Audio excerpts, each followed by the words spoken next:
Hi, my name's Alex Dolphin, and welcome back to another episode of Ex Ante. Today we're going to discuss the case In Re Williams stockholder litigation. This case was heard in the Delaware Court of Chancery, year 2021. Let's go ahead and jump into the facts of the case.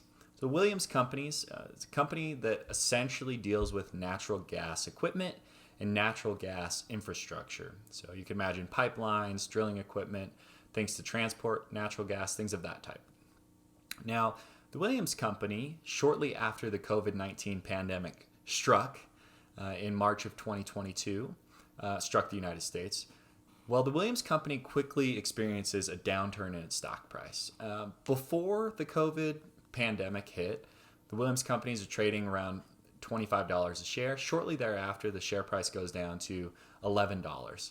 So you could imagine as a board of directors, you might be a little bit uneasy. You might be a little bit freaked out. And so this board decides, well, let's implement something to fend off those people that might be looking to attack us when we're vulnerable, when our stock price is down. Those people that might want to try and buy us or agitate for change in our company because the stock price is so cheap. We got to do something to stop those people and protect our company.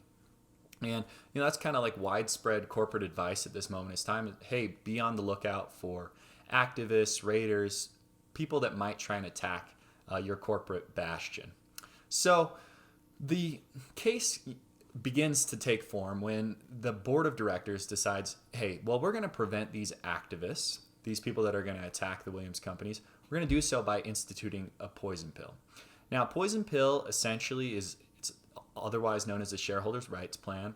What that does is it says that if any acquirer reaches a threshold, breaches that, so say that the threshold is 15%. If anyone buys more than 15%, essentially it's going to give free stock to the rest of the shareholders, which is in turn going to dilute that person that crossed the trigger. These things are so potent that no one is ever going to want to cross that trigger because it would just be completely irrational to do so. If you're interested in more poison pill, jurisprudence, more poison pill terminology, Professor Bainbridge has a great video that he just put out, and I'll put in the link in the description here.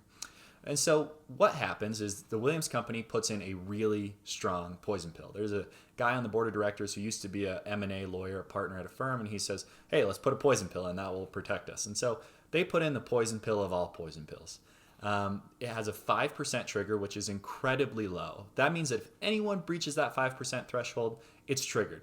Okay. It also has a very strong acting in concert provision. What that means is that if one stockholder that has 3% and another stockholder that has 3% are essentially talking with one another, then you might trigger the poison pill because those two stockholders would be seen as one individual stockholder. It's even called a daisy chain here because if stockholder A and stockholder C are both talking to stockholder B, then we're going to infer an agreement between A and C. And so you can see where even these stockholders have 2%, 2%, 2%, we trigger the poison pill.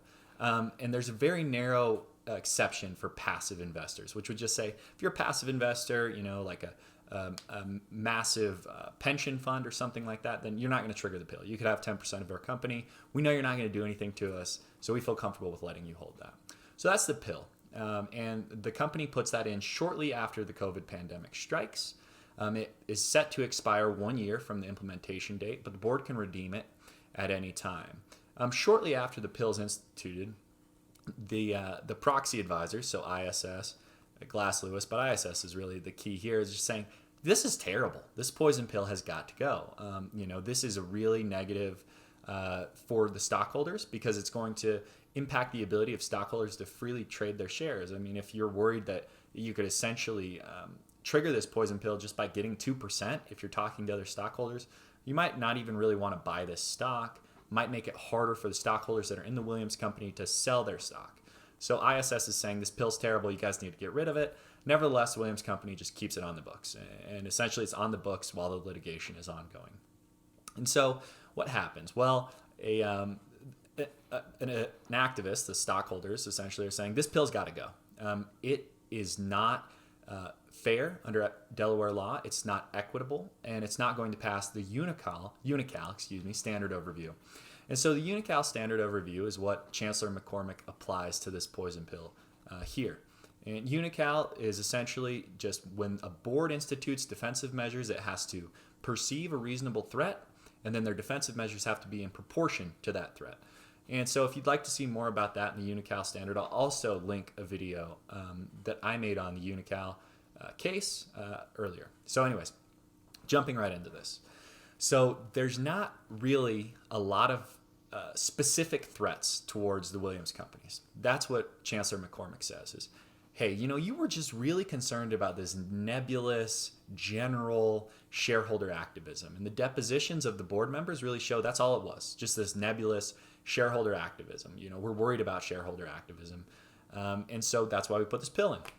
Well, Chancellor McCormick says you can't just put a pill in if you're worried about some hypothetical shareholder activists.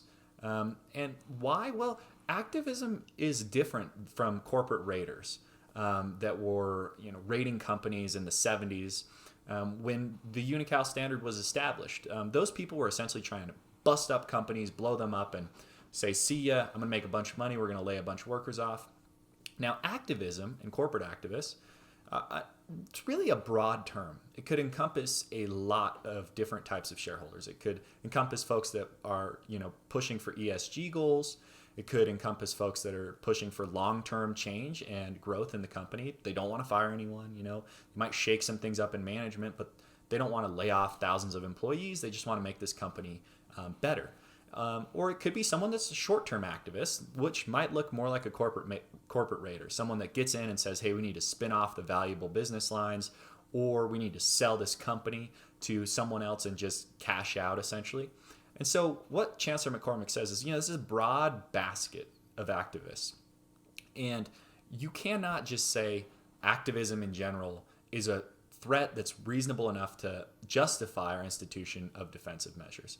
She leaves open the question of, is short-termism, are short-term activists maybe reasonable threats? And she talks about some other cases, third point being one where it says, in some contexts, activists could pose a reasonable threat to the corporation. But you need to look at that on a case-by-case basis, and this nebulous general activism is going to justify poison pills? No, we're not going to go with that.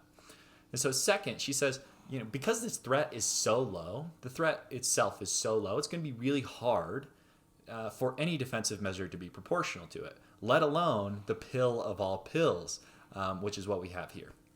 And so this pill is not proportional, right? We have, like we said earlier, the daisy chain, the acting in concert is way too strong. The 5% trigger is incredibly low. Only 2% of the pills that have been on the books have a trigger that low. Typically you see something 15, 20, maybe even 10, but not 5. That's insanely low. And so in a sense, this is completely preclusive.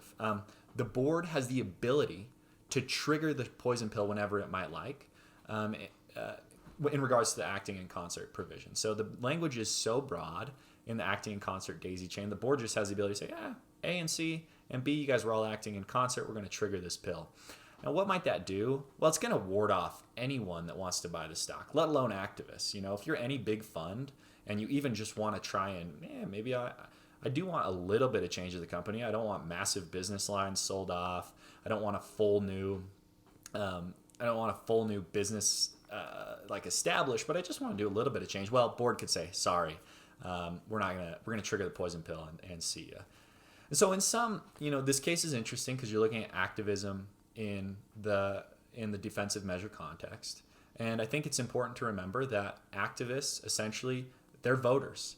They are shareholders, and they're agitating for change within corporations. And so to label all activists under one bucket as threats to the corporation might not be reasonable. And we need to be careful in these types of scenarios because there's, activists, like I said, they're voters. And that's one of the essential aspects of the modern corporation is the ability of shareholders to vote their shares. So the corporation and the board itself is going to say, hey, we know better than you. We know better how you should vote your shares than you do.